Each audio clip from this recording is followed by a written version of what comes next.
right, so let's get started. First of all, thank you everyone for joining us. Welcome to the Antavo and LiveChat holiday webinar called Gear Up for a Great Holiday Customer Experience. Today we're going to have two speakers. First, myself. I am Jessica Miserak. I am working with Antavo, and I'm a customer loyalty strategist. And I'll be joined by Martin Borowski from LiveChat, who is a support hero. And we'll both talk about building a great customer experience in your web store just in time for the holidays. Nice to hear you guys in here. I'll be jumping later on. Sorry to interrupt, Jess. No worries. Good to hear you. If anybody has any questions at any time, please feel free to use the chat window in GoToWebinar, but we'll just jump in and get started. Today we'll talk about holiday shopping trends in e-commerce.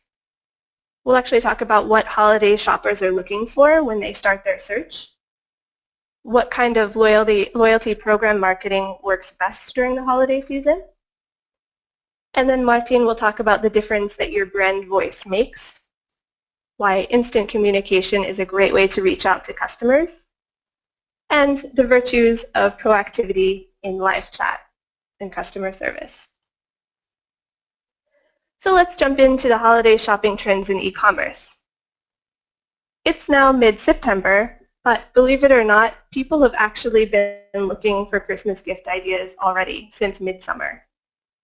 Every year in about July or August, the search term Christmas gift ideas starts trending. Sure, it's not as big as it is in October and November, but still people are already looking for inspiration. So not only is your timing important, it's a great time now to get everything planned and start rolling out your marketing campaigns, but placement's important too. Let's take a look at some of the statistics. E-commerce on desktops accounted for $56.43 billion in online sales in 2015. Now these are all US statistics, but they do say a lot. On mobile commerce made up approximately 18% of the digital commerce spend that occurred last year in November and December. And as you can see in the graph here, retail e-commerce holiday season sales in red are showing significantly more growth than retail holiday season sales in general. So what that means is that continually, year after year, it's a really great time to be in e-commerce. It's growing leaps and bounds.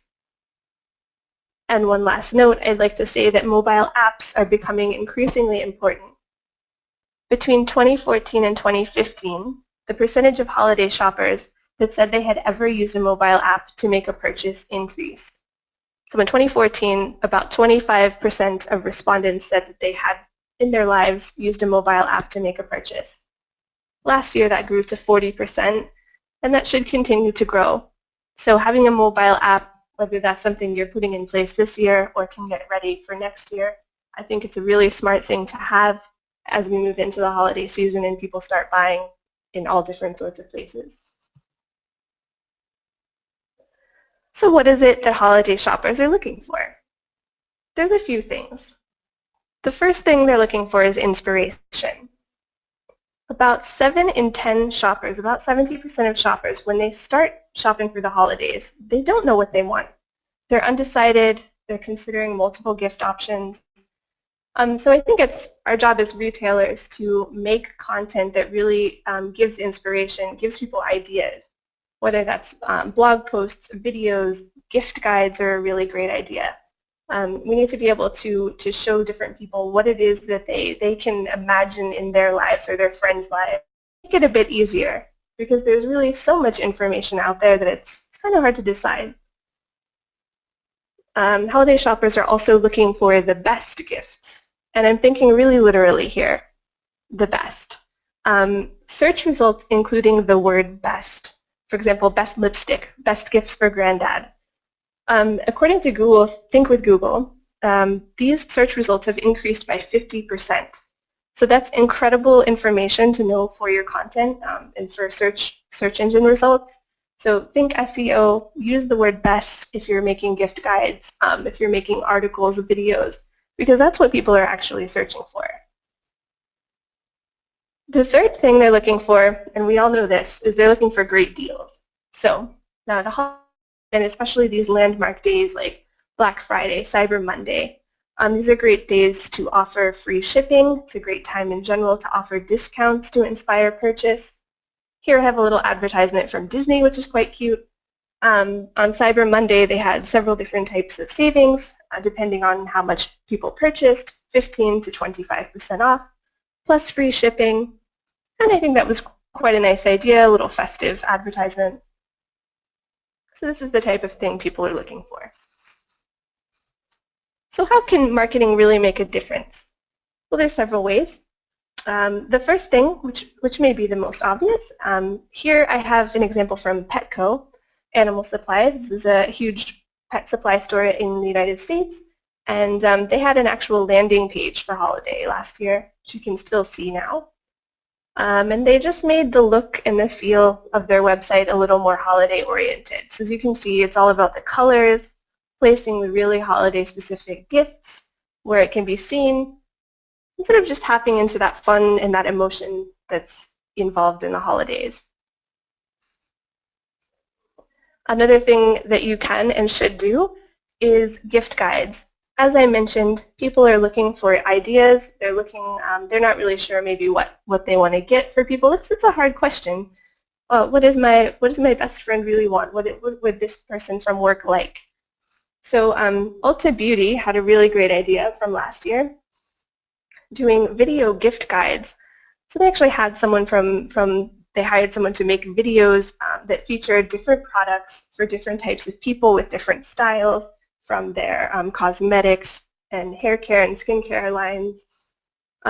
So video is really great. A lot of people are consuming video especially on mobile. So video is a great way to do guides, as well as they had a gift guide, sort of written out as well. So having this type of content in multiple formats is great for SEO, and it's great for getting your ideas across to the people that you want to see them. And of course, we shouldn't forget about social media. Social media is a really fun and easy place to spread some holiday spirit, whether that be in the cover photos or in your posts. Some people even, update their logo with a little Santa's hat or some snowflakes, something that really speaks to the holiday season, maybe with the logo change. But in any case, it's really easy to bring this type of thing over into social media. And I wanted to show you one particular social media post from last year from Oshkosh B'gosh, which is a children's retailer. They've been around for a long time. Even since I was a kid, I used to wear Oshkosh. But they introduced a loyalty program prior to the holidays last year. And I think they did a really smart thing here by promoting their loyalty program across all their different channels with a really clear benefit. So here you can see, earn $10 for every $75 you spend. That puts the benefit of joining the loyalty program into really clear monetary terms, lets people know what to do. The only thing I would say is that definitely include a link to make it really easy to get people to sign up. Basically give them no reason not to sign up. Make it look great. One last thing I'd like to show you is this was from Bloomingdale's. This is a really cool Instagram post. It was actually a video Bloomingdale's, the luxury retailer, made last year. It's called the Gift Bot. And if we were actually on Instagram, you could click the gift bot and the video would start.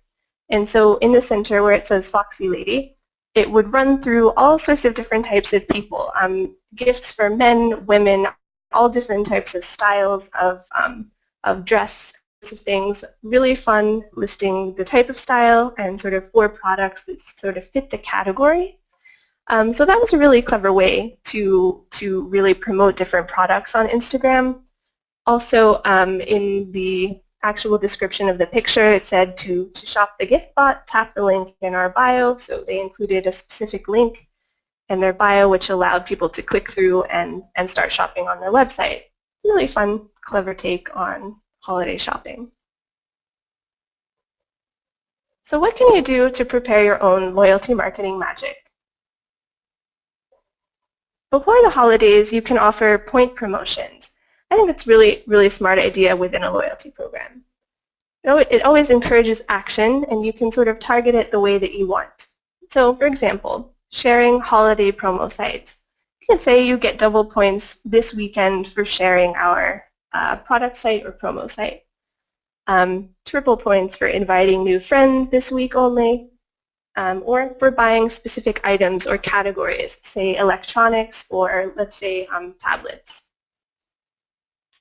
Another thing you can do is incorporate your loyalty program into wish lists if that's something you have. A lot of retailers, especially in beauty and fashion, have wish lists for their customers where they can add products to the list and, and keep tabs on what it is that they like on the site so they can come back to it later. Actually offering points for using the wish list is a really great idea and something I can encourage. It's very practical and fun. And let's see, promoting holiday content. As I said, everywhere, all of your channels. If you're making any holiday content, be sure social media, on your website, in your emails, make sure you're promoting it a lot in ads as well, especially if it has a really clear call to action or promotes a certain product category. That's a great way. And also get creative. So here I just have a happy holidays from Diet Coke. They actually did from point number 1, they offered double points for Diet Coke 12 packs, which is an interesting take. Definitely works. And having that deadline of December 20th gets people to act a bit faster, which is good. And I also wanted to show you this really cool ad from Best Buy. So last year, they actually sent out certificates to all of their rewards program members. So people that were already members of their loyalty program got this really cool perk where everybody could print out their certificate, but you didn't know what it was in advance. It could be anything from $5 to $5,000, and you had to use it in store by a certain date. Now that's really, really cool for a couple of reasons. First of all, it's exciting, it's mysterious. What am I going to get? Second of all, it's, you only have to give away one major prize of $5,000, right? So most of the people are probably going to get $5, $10, $15 to use in the store, which is still really cool. Hey, I need, this CD. I'm going to go into the store. And so this was a really cool promotion that they did and something I wanted to share today. Once October and November come around, it's definitely time to focus on getting attention, and it's time to focus on sales events. Some things I can remember or can suggest is, first of all, offer exclusive events for your existing loyalty members.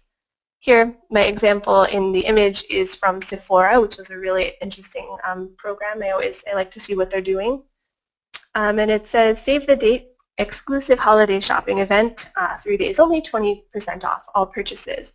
And this was actually only for a certain membership level. So I believe their program has 3 different levels of membership, 3 different tiers. And so what they've done in this ad, they've actually emphasized why it's really cool to be at the top level, right? Because you get this exclusive event that nobody else gets. And that works in a couple of ways. It encourages, first of all, it makes the members who already have this access happy. That's really cool. It's worth being in this program. Awesome. For people who haven't quite reached that level of membership, it's encouragement to hey, it's worth spending a little bit more to get to that level, and I get even more perks, which is awesome. And I always recommend showing this to everybody, not just keeping it targeted to those particular members, because it also can spark curiosity for people who haven't yet taken the time to register, or new customers to say, oh, if I register for the loyalty program, I can get stuff like this too. So emphasize the offers you have available within the program, even to people that aren't yet signed up. I think that's always great incentive to be open about that. Following the holidays, it's all about turning your new loyalty program members and the people who came and made one purchase into return customers. So how can you do this? I think there are 3 basic things. The first is definitely gratitude. For all of us, it's all about saying thank you to our customers, to our clients. So even if it's just an email that says, hey, thanks for shopping with us over the holidays, Happy New Year, I think it's really important to somehow express this. Maybe that's even a phone call to your best customers, who knows, but in any case, whatever is appropriate for your business, showing gratitude is always smart. After that, it's also about great communication. You should try to make all of your communication as personal as possible, or you risk losing interest. I was actually reading about this the other day, that's one of the biggest dangers, or one of the biggest reasons that people become inactive in a loyalty program, is because they've gotten all of these emails, but none of it was really relevant to their interests or their lifestyle, and so they sort of just started ignoring the emails. So use the information that you can gather from within loyalty program signups, or if you're rewarding people for answering certain questions about how they shop or what their interests are, definitely incorporate that info into your communication all the time. Same goes with offers. If you're making these huge offers for luxury items for people who usually shop on the lower end of the pricing scale, that's probably not going to be so relevant for them. So just use the information you have as much as you can, and that's the way to really encourage people to keep coming back to you, which is what we're all aiming for. So to sum it up, holiday spirit is really a part of the experience. So everything from how your loyalty program interface is looking, how your website looks for the holidays, again, maybe it is dressing up your social media. It's essential to get the way that you look, that your site looks, the way that your brand voice is into the holiday spirit, and provide a great customer experience. So now I'm going to turn the mic over to Martin, who's going to speak even more on the brand voice and customer service experience. Thanks, Jess. Sure. Okay, let me just share the screen. Should be alrighty. Okay, let me know if you can see everything all right. Yep. As far as I can see, the screen's shared. Okay, so as just mentioned before, my name is Martin. I work at LiveChat as a support hero. A couple of words I'm going to say rather from the customer service and sales point of view. Hopefully you guys will find this handy. Okay, so the first thing I wanted to go through is the difference that your brand voice makes. Now, what do I mean by that? When the customers approach your website and they get in touch with one of your employees, or perhaps you if you're operating the chat yourself, at this given moment the customer sees this agent, the chat agent, the person they speak to, and that person represents the whole company. It doesn't matter if the company has like 5,000 employees and this is only a single agent operating, or if this is one-man action. At this given moment, when the customer gets in touch with you, you represent the whole company. Now, because of that, you just need to get the best out of you, because, well, that's the name you're going to earn from your company. Now, something that relates with that is the going extra mile for the customer. Now, if you do get in touch with the customer, they send you an email or perhaps start a chat with you, perhaps call you, and you have them there already, so you stay in touch.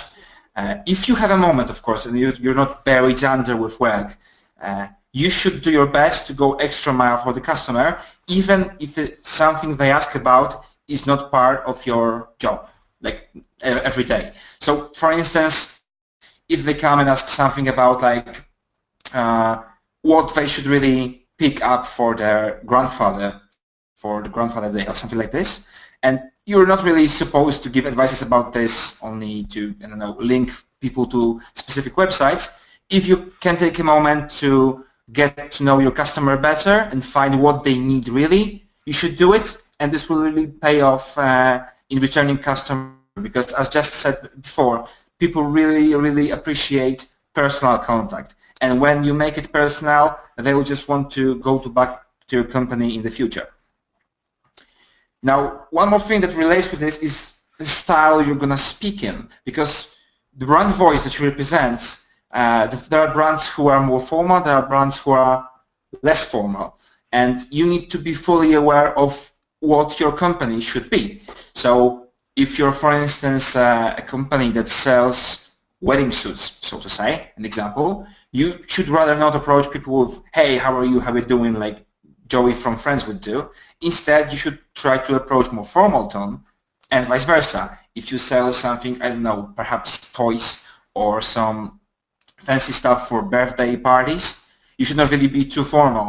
But the best rule in here, it should be that the first thing to remember is that you should know what your company is and how they approach the customer every day. So be aware of the strategy that your whole company takes. And when you make this strategy, also take this into consideration. What is your target and whether you should be formal and informal. And also, if possible, be flexible and adapt to the customer. So if you see that the customer prefers more kind of approach, stick to formal. If they are informal, then switch to it as well. Flexibility and being like more adaptive to the customer always pays off. Yeah, all right. The next thing is the instant communication with customer and why it matters. Now there are two ways we're going to approach this topic exactly. The first is the client's perspective. Imagine a situation when you're on a mobile phone and you're browsing through engagement rings, so to say. And one of the rings really grabs your attention and you want to learn more something about it, perhaps if it comes in a different color or something like that, or whether it can be shipped by tomorrow because you're crazy and want to do this surprise marry me please situation. So you're there, and if you want to learn more about the product, you would need to get in touch with the company. Now, how would you do that? If the company has a call to action button or chat or way for you to contact them immediately, you're more likely to do it than you would have to go to their contact page, find their phone number, call them, or perhaps find their email there, then email, wait for some time. So the faster this channel of communication with your clients is, the better the chance that you're going to actually make them buy it. Because when they see the product, they want to buy it right now. They might not have the same idea in like 10 hours after, or 5 hours after, or half an hour after, because they might look at your the other companies that sell the same product. So from the client's perspective, they want to get in touch with you and they want it fast. If you can respond fast, you already score a big point in the eyes of the customer. Now, the other way around, you might not be on your laptop, at your laptop at all times, and it's completely understandable because, well, we're not sitting in our offices for like 12 hours a day just waiting for the customer to write. But in some cases, we might just go somewhere, grab a lunch, perhaps even work from home, and you want to make this channel of communication with your customers as accessible for you and for them as possible. And mobile applications are a really great way for that. In case of LiveChat, you can use our applications and you can encourage your agents to stay on these mobile applications even after hours if they would do so. Plus, you should keep your mobile phone with email client and basically monitor the emails, whether they come like 7 p.m., you're just having a dinner or something, supper, sorry. And if you can just spare a moment and approach this customer, even in these extra hours that you would normally not operate in, it's really appreciated by the clients. Mobile applications, they just make it easier for yourself. And why does it even matter to be so fast toward the customers? Now, this graph we have right here in front of me, this is a graph taken from our customer service report in 2015. And the yellow line shows the satisfaction level of the customers. The white line shows the first response time in seconds.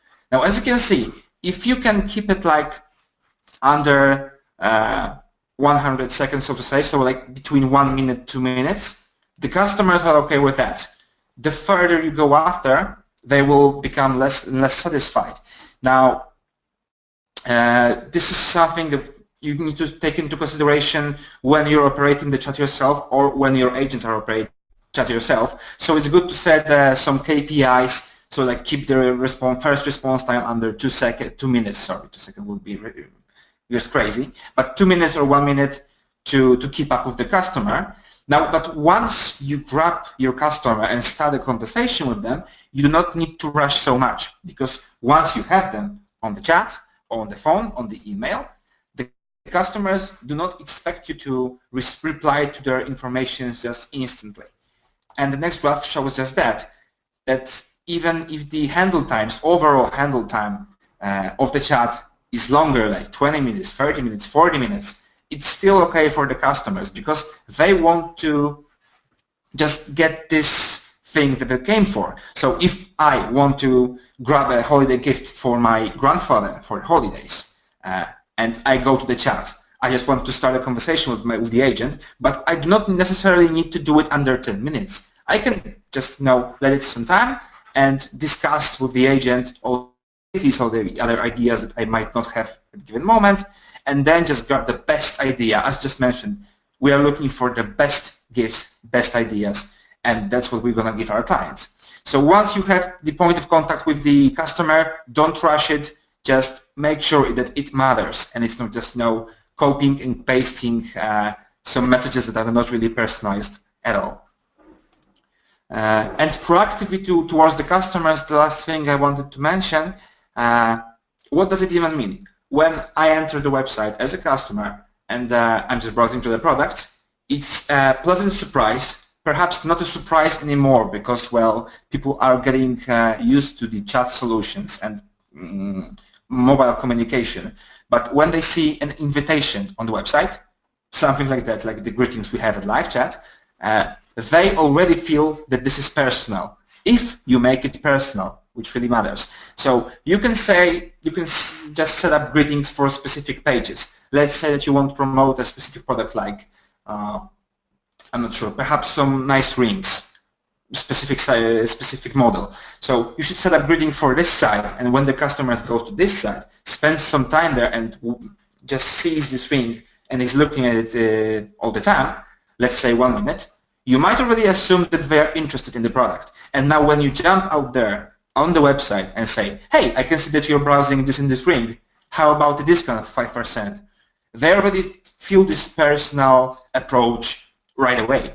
Now, of course, you do not want to be too aggressive with the proactivity because that's something the customers do not appreciate. And you can just imagine your mailbox being flooded with spam and whatnot, all the kinds of new offers, and every day a company would send it. They would eventually lose all their customers probably because that's like too aggressive. But if you just keep it in a good manner, from time to time stay in touch with them and let them approach you whenever they can, whenever they want, this will really pay off. Another thing, except for greetings and chat invitations on the website, could be the automations that you have. There are 2 examples in here we have in Autopilot. The automations we have that we assign to the chats we take with the clients. Now, an example in here is that if a customer would talk to us about CSS customization, we can just add a small piece of information that, hey, we spoke about this, and then our marketing system will take care of it, mailing system will take care of it and send more email follow-ups to them regarding the product. Now you can set up the same thing regarding all the products that you have in your own company and make sure that if they came to chat and they talked about something, that they will be just contacted maybe 1 day after, 2 days after that, hey, how is this product, how do you like it, perhaps something other, and so on and so on. Mail automations can really go a long way, but you do not want to make them too aggressive. So keep in mind also this is the same thing with the greetings and newsletters and mail automations and all kind of journeys your clients will go to, that you do not want to be too pushy with them, because if you just storm right into their house and jump out of their fridge saying, hey, how about my product, they might not appreciate that. So so that's what you need to keep in mind, the right balance. And this would be basically everything from my side right now. I hope it was really helpful. So right now I'm gonna hand it over to Jess again. Thank you.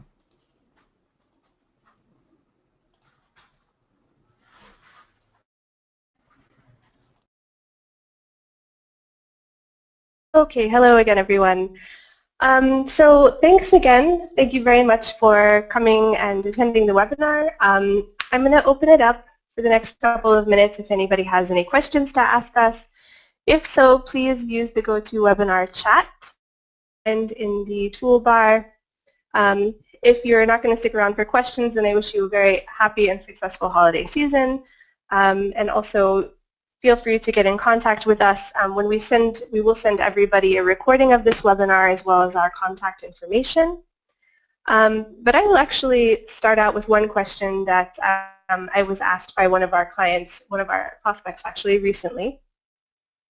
This person was in the business of selling shoes and was really curious on how they could get more referrals to their store. And I just wanted to share this because I think it's quite relevant, especially in the holiday season, because I think you can really get friends of your current shoppers involved in coming to your store through a couple of ways. So what I would say is if you're looking to increase friend referrals in your store, what you can do is actually reward points to people who make these referrals.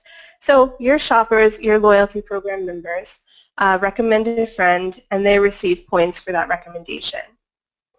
Okay, that's quite simple. You can even take this to the next step and you can offer some sort of reward to the person who's referred. So your customer, your current customer's friend who just got the referral, you can offer them a discount, you can offer them points, which tries to aims to get the referred friend into your loyalty program so that you have more information about that person and you have a chance to really make another return customer out of this experience.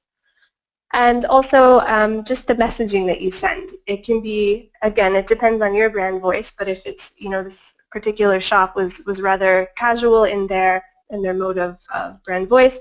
So something like, hey there, your friend Jen is wearing our shoes and thinks you'd like us too. How about a discount? So really making it a personal sounding message, offering rewards for both parties. That's really the most sure way to get referrals during the holiday season. I'd like to see if anybody else has any questions. Please use the chat. I'm just seeing one question here that comes from Chris. Now, the question from Chris is whether you should use formal or informal style, which is better. Now, there is no simple answer to this question because it's really general one, but you just need to know who is your target. You can't really say that you will get more customers as formal company or informal, more like casual company, because there is no solid, statistics to confirm that, but you just need to know who you're targeting. Probably you can't really get to both really formal and really casual customers at the same time, but if you try to do that, perhaps this would be the answer. Just play around with it, see how it works, which one works better. Great answer. Okay, looks like that's it for questions. Again, we will send along with the recording our contact information. That way you can get in touch. Anyone can get in touch with either of us with additional questions after the webinar. And thanks again for joining us today. Yeah, thanks a lot, guys. Take care.